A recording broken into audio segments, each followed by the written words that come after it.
Yesterday, of course, we woke up to news that the UK's growth prospects next year have been downgraded, the lowest in the G7, according to the IMF. The fact that this news coincided with the third anniversary of leaving the EU sent the British media into a tailspin. Claims of Brexit impacts sped far and wide. And an urgent question was called by the Shadow Chancellor. Remainers began praising the IMF, while Brexiteers began slamming this apparently Brexit-bashing institution.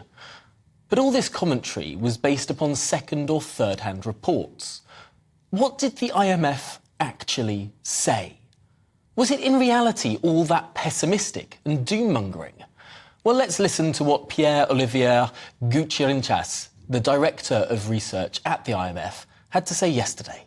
The UK economy has actually done relatively well in last year. We've revised upwards economic growth in the UK to 4.1%. That's a 0.5 percentage point revision, and it's one of the highest growth rates in Europe in that region for that year. It is true that we are expecting a fairly sharp slowdown in this year. We're projecting a growth that is negative 0.6% for the year, and that's a downward revision of 0.9 percentage point. And there are basically three things that are behind this downward revision. Oh, three things behind the downward revision, not one. Well, what might they be? But winding back, it sounded more balanced, even more positive than the newspapers made out, that upwards revision for last year. But surely the IMF's first reason for its weaker 2023 forecast will be to blame Brexit, right? Let's listen in. First, there is the exposure to natural gas, and we've had a very sharp increase in natural gas prices, energy prices in the UK, and there is a larger share of energy that is coming from natural gas. Oh, not Brexit. The first reason is that the UK is highly reliant on natural gas, which of course has shot up in price. Unlike other European countries with different infrastructure, the UK generates a huge quantity of our energy with gas and heats most of our homes with that stuff too. So we're disproportionately impacted. That makes sense. What's the second reason then?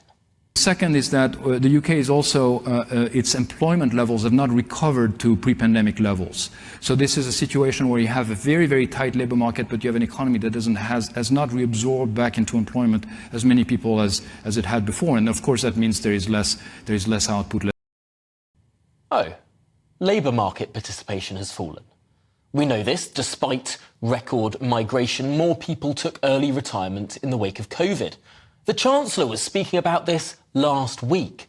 It's still not blaming Brexit.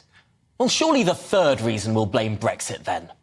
Third is that there is a sharp monetary tightening because inflation has been very elevated. That's a side effect of this high pass-through of energy prices.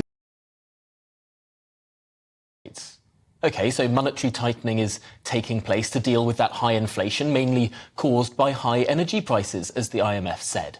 And this affects the UK more due to the structure of our mortgage market, not Brexit.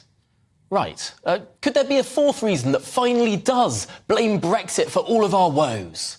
All these three factors together explain why we have a somewhat sharper adjustment in 2023, but on the back of relatively stronger growth in 2022. Oh, that's mightily disappointing. Stronger growth last year than previously thought. And none of the three big reasons as to why this year's growth has been downgraded, none of them are to do with Brexit. Oh, what a shame.